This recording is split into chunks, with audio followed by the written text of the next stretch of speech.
वो माया है लक्ष्मण। अपनी बुद्धि स्थिर रखो।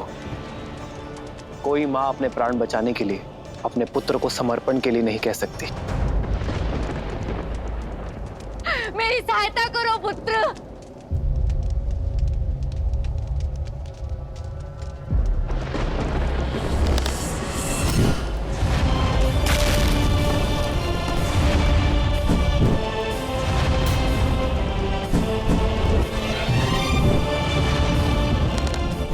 राक्षसों का सबसे शक्तिशाली अस्त्र माया है लक्ष्मण। उस पर वश करना सीखो। देख क्या रहे हो लक्ष्मण? आगे बढ़ो, बचाओ अपनी माता को। बचाओ बचाओ।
हृदय है या पाषाण?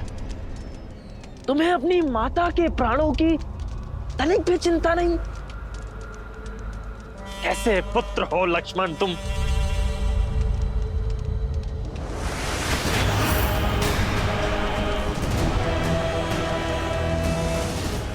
लक्ष्मण!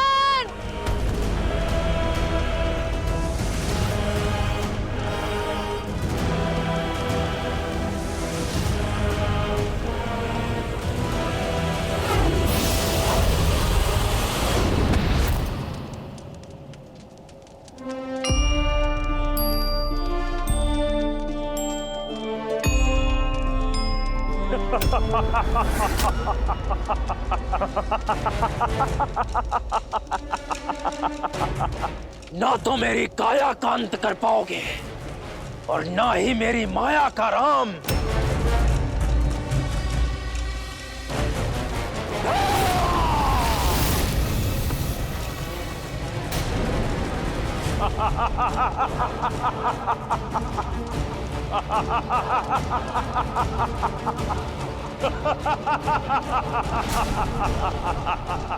तुम्हारा अंत मेरे हाथों होगा राम।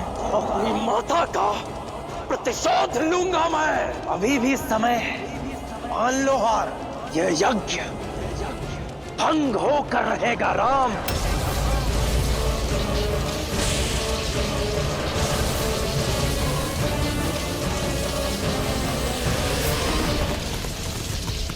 गुरुवर, राम का बना कवच टूट रहा है। कहीं यज्ञ भंग ना हो जाए। निश्चिंत रहो, इस यज्ञ की रक्षा का दायित्व राम ने लिया है।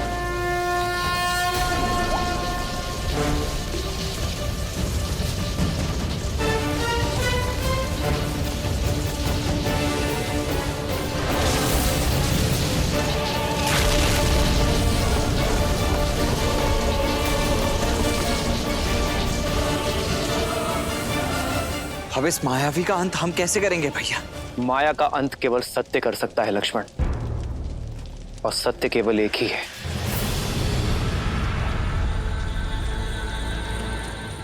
मनोबुद्धि अहंकार चित्तानि नाहन्, न च श्रोत्र जिह्वे न च घ्राण नेत्रे,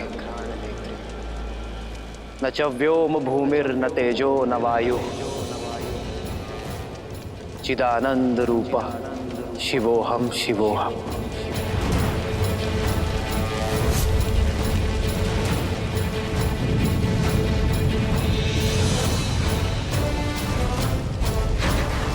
न मैं द्वेष रागौ न मैं लोभ मोहौ, मदो नैव मैं नैव मात्सर्य भाव। न धर्मो न च अर्थो न कामो न मोक्ष, चिदानंद रूप शिवोहम शिवोहम।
कहा था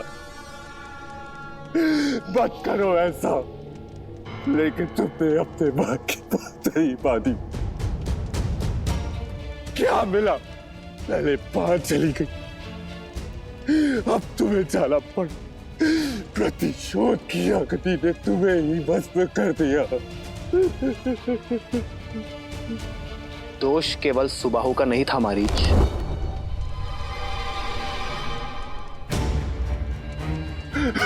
क्षमा कीजिए, मैंने किसी का वध नहीं किया। मेरी माता और भाई के कर्मों का तो दंड आप दे ही चुके हैं। इसमें मेरा क्या दोष है? पापी का साथ देने वाला स्वयं पापी होता है मारीच।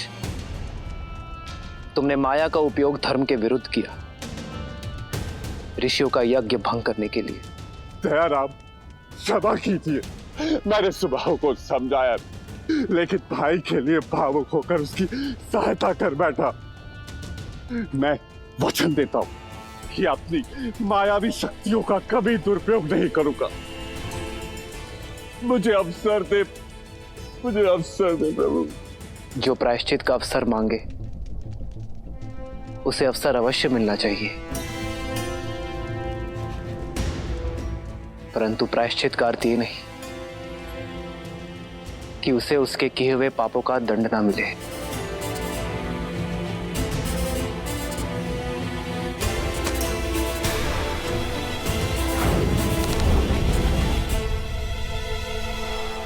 ये दंड भी है और अवसर भी, किंतु स्मरण रहे मारीच, अगली बार बाण की नोक टूटी नहीं होगी।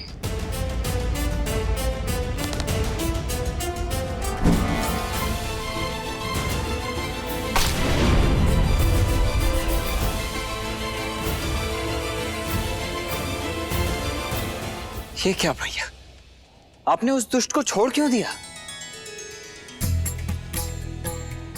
मारीच को अवसर देकर हमने अपना धर्म निभाया है लक्ष्मण। अब मारीच का कर्म उस पर छोड़ देते हैं और कर्म का परिणाम समय पर।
यज्ञ संपन्न हुआ राम।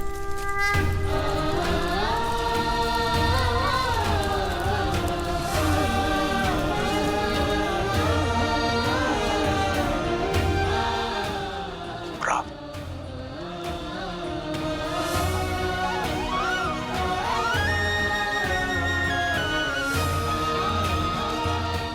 हम आपकी सेवा करके धन्य हुए आचार्य।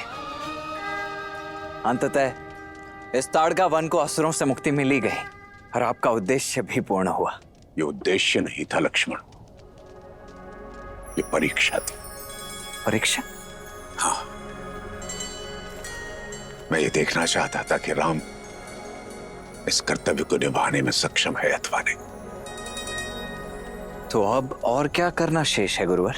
ताड़का, सुबाहु और मारीच तो मात्र चिंगारियां हैं। सारा संसार इन असुरों के अत्याचार की अग्नि में झुलस रहा है। उन्हें तारना ही तुम्हारे जीवन की यात्रा है राम। परंतु भैया की ही क्यों गुरुवर? क्योंकि राम का धर्म उसे न्याय करने से नहीं रोकता। कठिनतम परिस्थितियों में भी राम का विवेक विचलित नहीं होता, इसकी प्रज्ञा स्थिर रहती है। मैं तुम्हारी इस जीवन यात्रा को प्रशस्त करने आया हूं राम। क्या तुम इस बड़े उत्तरदायित्व को निभाने के लिए तत्पर हो राम? जय देव वरदे देवव दशम्याम पराजजते धारयामम भुजे दक्षे जय लाभाम भवृद्धये। अपने तपोबल से मैंने कई दिव्यास्त्र अर्जित किए हैं राम, और कई का निर्माण किया है। वो सभी मैं तुम्हें देने जा रहा हूं।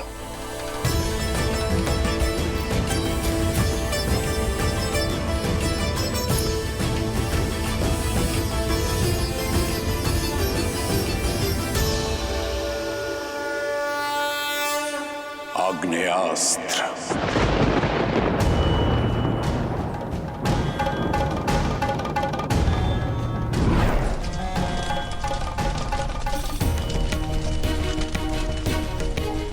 आग्नेयास्त्र को स्वयं अग्निदेव ने अपनी शक्तियों से युक्त किया है राम।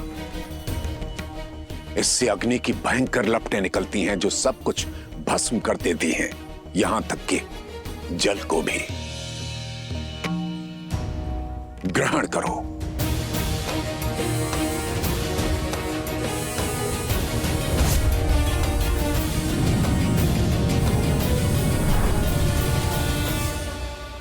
वरुणास्त्र।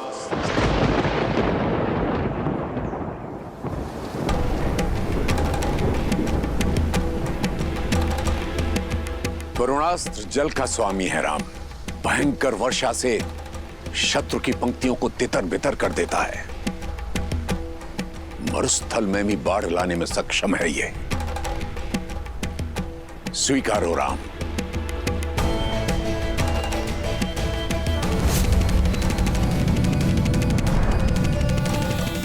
नागपाश।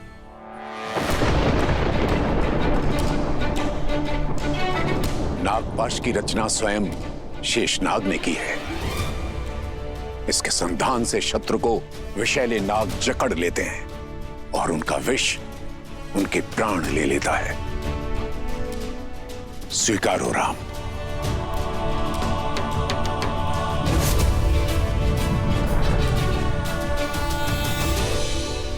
पशुपतास्त्र। भूतनाथ महादेव की शक्तियों से युक्त है यह अस्त्र। एक बार संधान कर दिया जाए तो जो भी सामने होगा उसके नाश से काल भी नहीं बचा सकता। संसार के सबसे संहारक अस्त्रों में से एक है यह राम। महादेव का प्रसाद है। स्वीकारो राम।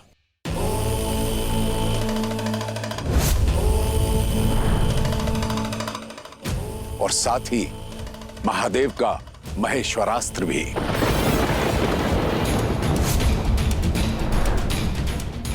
ये दोनों अस्त्र तुम्हें संसार की बुरी शक्तियों से सामना करने में समर्थ रखेंगे। नारायणास्त्र।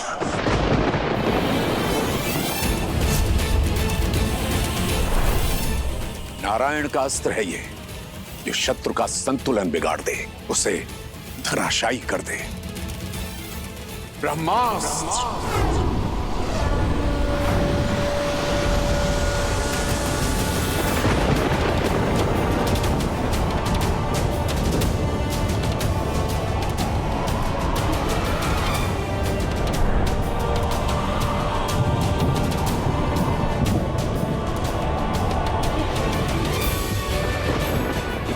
विध्वंसक अस्त्र ब्रह्मास्त्र, जो अमृत की भी काट है।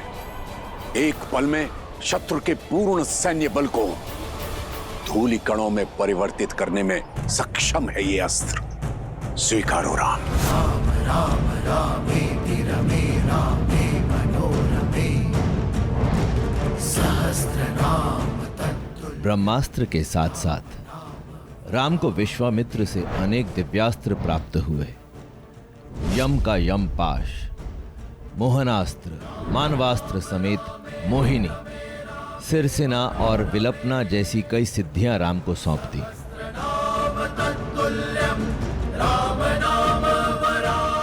धन्यवाद गुरुवर, आपने मुझे इन अस्त्रों का पात्र समझा। अब आशीष दीजिए कि विवेक से इन अस्त्रों का प्रयोग कर सकूं, संसार के हित में इन्हें ढाल बना सकूं। आशा है गुरुवर कि इन अस्त्रों का कभी उपयोग ना करना पड़े।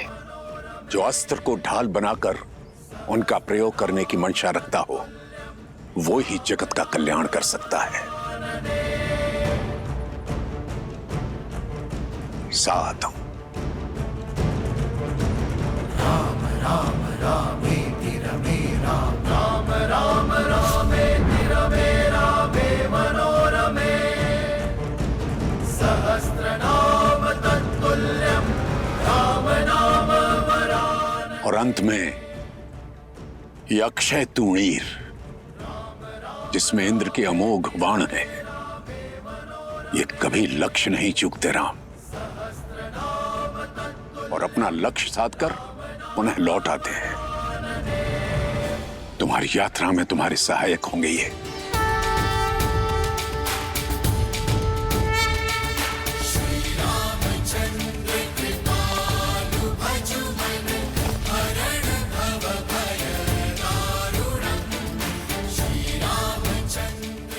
जो आज्ञा गुरुवर।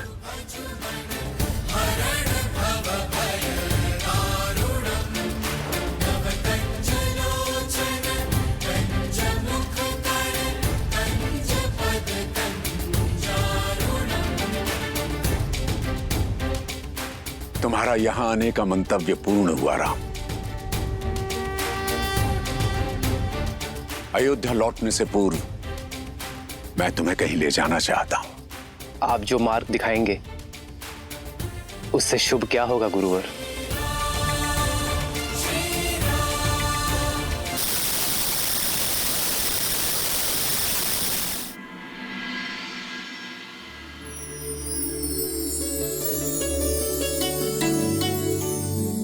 राजन, ये प्रबंध सूची है। स्वयंवर स्थल की सज्जा लगभग पूर्ण हो रही है। अतिथियों के मनोरंजन हेतु गायन, नृत्य और लक्ष्य भेद की सारी व्यवस्थाएं भी शीघ्र पूर्ण हो जाएगी। साधु सदन, साधु। भूमिराज जनक की जय हो। वैशाली से एक नट दल भेंट की अनुमति चाहता है। नट सम्राट? किंतु वो तो 7 दिन पश्चात आने वाले थे। इतने शीघ्र? अनुमति है।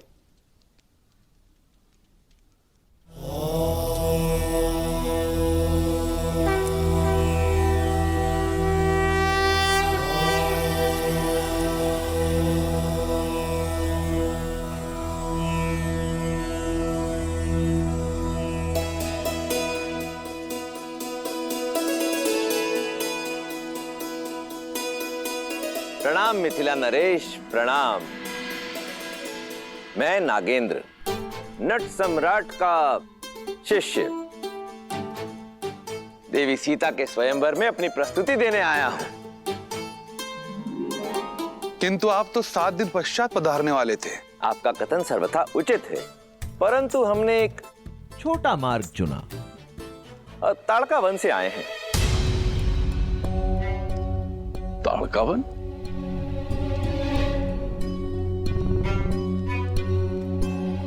ताड़का वन से आकर आपने इतना बड़ा संकट मोल लिया। संकट? इसमें संकट क्या? अच्छा, आप वो ताड़का राक्षसी और उसके पुत्रों सुबाहु और मारीच के विषय में बात कर रहे हैं। अब उस ओर से निश्चिंत हो जाइए महाराज, क्योंकि ताड़का राक्षसी और उसके पुत्रों का अंत हो चुका है। अब वहां कोई प्राणी हो या जीव जंतु, किसी को भी उनसे भयभीत होने की आवश्यकता नहीं। ताड़का का अंत कब और कैसे? ये समझ लीजिए महाराज कि ये देवी सीता के स्वयंवर का शुभारंभ है, और यदि आपकी अनुमति हो तो मैं अपनी शैली में बताऊं, आप सबका मनोरंजन भी हो जाएगा और देवी सीता के स्वयंवर का आरंभ भी। अनुमति। धन्यवाद महाराज।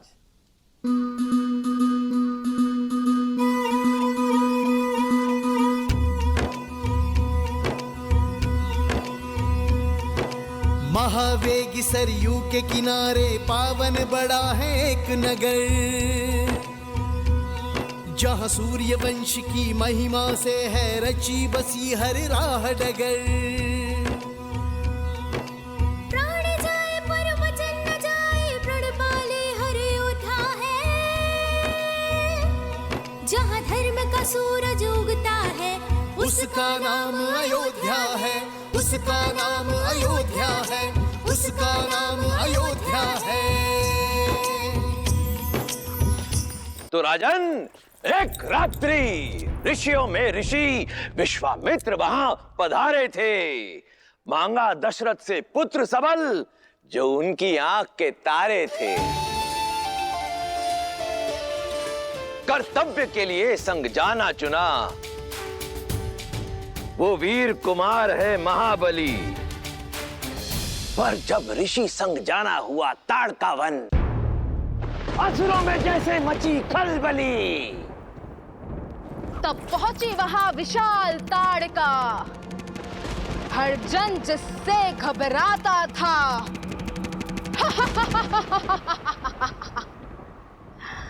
बल सहस्त्र गजों का था जिसमें, चलने से थल थर्राता था। एक यक्षिणी जिसको श्राप मिला,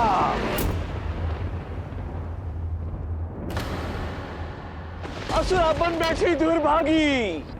प्रतिशोध की ज्वाला में जलकर वो बन बैठी उन्मादी।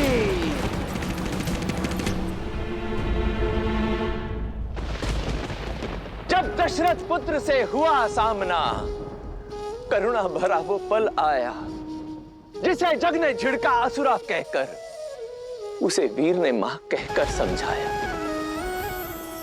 दुष्ट प्रकृति, वो दुष्ट प्रकृति ना मानी, प्रायश्चित का अवसर ना माना। तब कर्तव्य परायण महावीर ने धनुष ताड़का परताना। सोचा नहीं जब देगा ताना, प्रबल शक्ति से वार किया।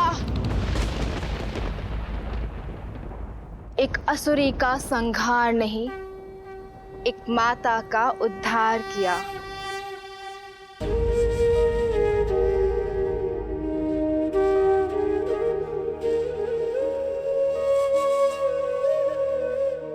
जो धर्म होता सनातन का, वो रघुवंशी ने पूर्ण किया।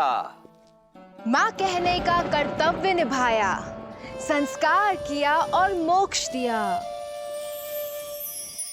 धर्म धनुष डोरी मर्यादा, धर्म धनुष डोरी मर्यादा, साधा जिसने करुणा का बाण। वो अवध पुत्र दशरथ नंदन, वो महावीर रघुवंशी राम। वो अवध पुत्र दशरथ नंदन, वो महावीर रघुवंशी राम। जय श्री राम, जय श्री राम, जय श्री राम, जय श्री राम, जय श्री राम, जय श्री राम।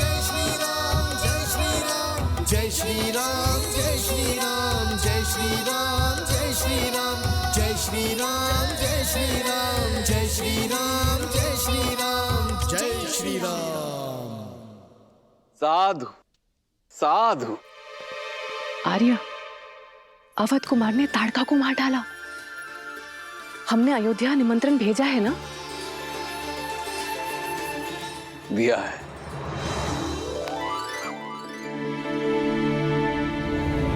मिथिलापति महाराज, महाराज राजऋषि जनक अपनी पुत्री सीता के स्वयंवर की घोषणा करते हैं। महादेव का पिनाक मिथिला का रक्षक है। जो शूरवीर उस महाधनुष को उठाकर उस पर प्रत्यंचा चढ़ा देगा, कुमारी सीता उसे वरमाला पहनाएगी।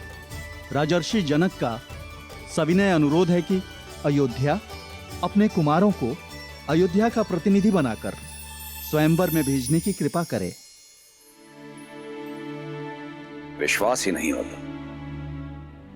हमारे पुत्र इतने बड़े हो गए हैं कि उनके विवाह का प्रस्ताव आने लगा है। मिथिला नरेश को हमारा अभिनंदन कहना। कुमारी सीता के गुणों के बारे में बहुत सुना है। अयोध्या कुमारी सीता के उज्जवल भविष्य की कामना करती है, किंतु हमारी ओर से क्षमा मांगना। हमारा ज्येष्ठ पुत्र इस समय कर्तव्य यात्रा पर है, इसीलिए स्वयंवर में अयोध्या अपना प्रतिनिधि भेजने में असक्षम है।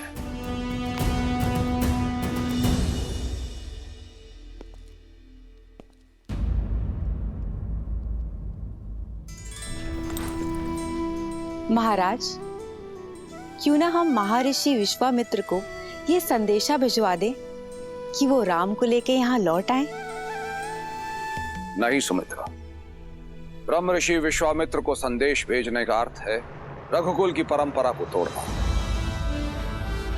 मैंने राम और लक्ष्मण का उत्तरदायित्व ब्रह्म ऋषि विश्वामित्र को सौंपा है, और ऋषिवर राम के लिए जो भी पथ चुनेंगे श्रेष्ठ होगा।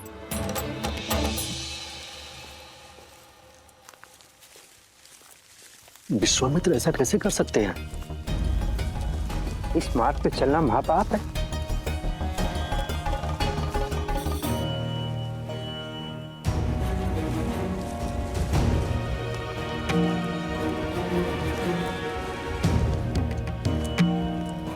भैया, ये सभी ऋषिगण भयभीत हैं। इनका मानना है कि ये पथ शापित है। गुरुवर बिना उद्देश्य के कहीं नहीं ले जाते लक्ष्मण।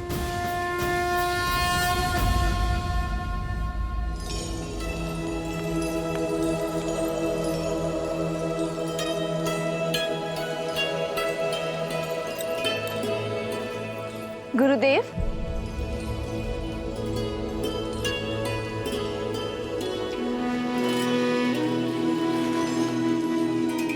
पुत्री सीता, आओ।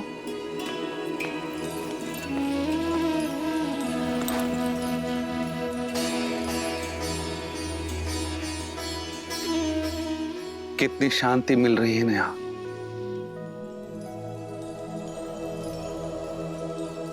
लेकिन आप ही तो कहते हैं ना आचार्य कि शांति मन के भीतर होती है,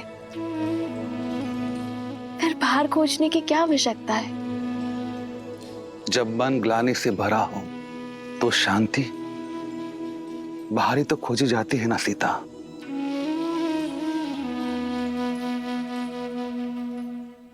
गुरु तो पिता के समान होते हैं ना, तो क्या पिता अपने मन की व्यथा अपनी संतान के साथ नहीं बांट सकती? क्योंकि व्यथा पिता की नहीं है, पुत्र की है सीता। बहुत वर्षों पहले मेरी माता को पाषाण में बदल जाने का श्राप मिला था,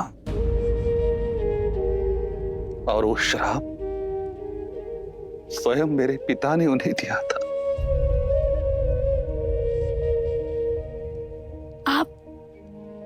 आप माता अहिल्या के पुत्र हैं।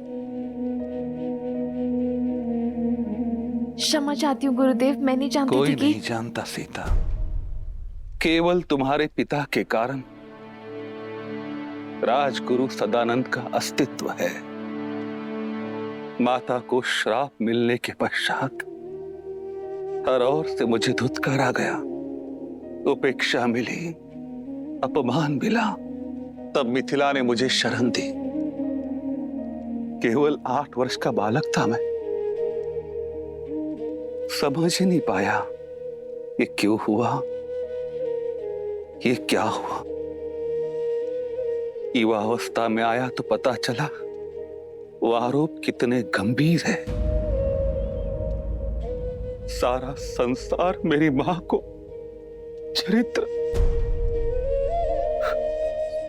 चरित्रहीन मानता है, इतनी घृणा करता है कि वर्षों से उस आश्रम की और कोई झांका तक नहीं जहां वो पाषाण बन बैठी है। ऊपर से पिता का श्राप कि जो कोई वहां जाएगा वो भी पाप का भागी बनेगा।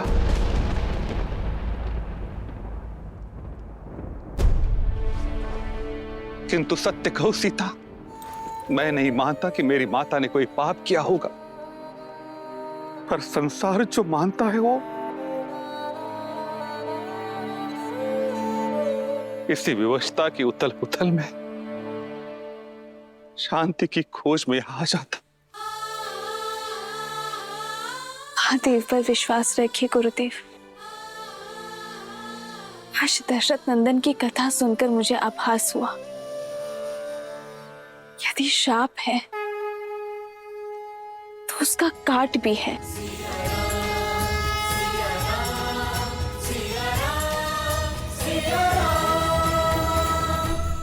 जब राक्षसी ताड़का को मोक्ष मिल सकता है तो कोई दशरथ नंदन जैसा आएगा जो माता अहिल्या को मुक्ति देगा।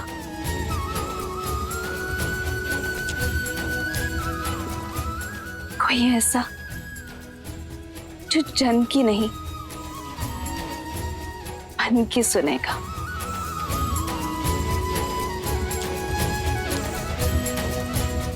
जो आश्रम जाकर पाप का भागी नहीं बनेगा बल्कि पाप काट देगा।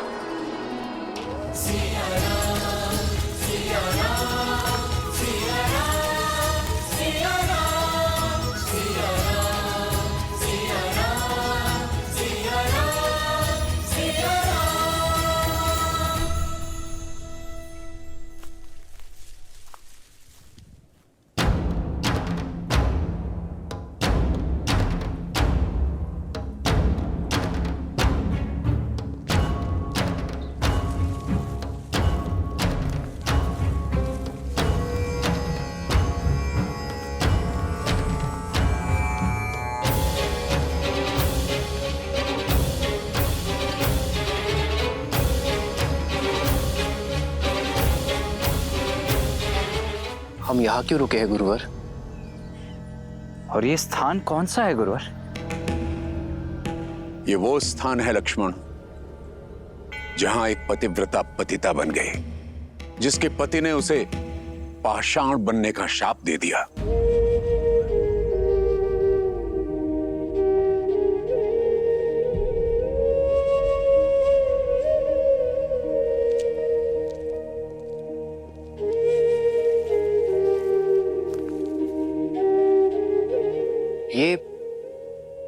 ये माता अहिल्या का आश्रम है। शिव शिव शिव शिव शिव शिव शिव शिव शिव शिव शिव शिव शिव शिव शिव शिव।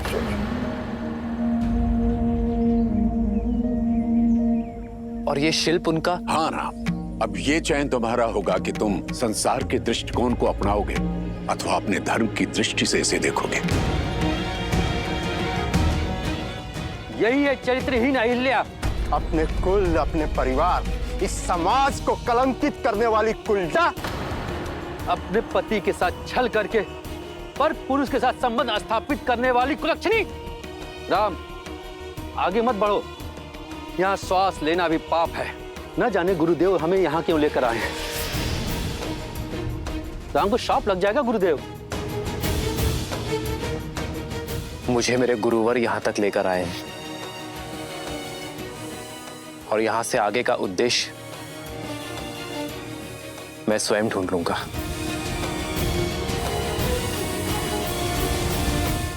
रुक जाओ राम, भीतर जाकर इसके पाप का भागी बन जाओगे। यदि किसी की पीड़ा समझना पाप है तो मैं अनगिनत बार ये पाप करने को सज्ज हूं।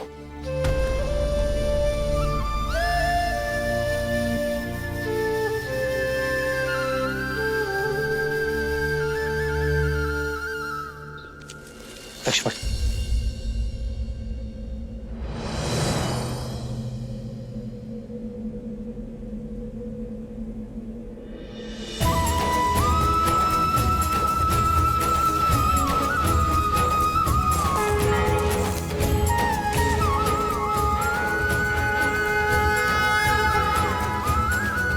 आदर्श और मर्यादा की है ये कथा महापावनम।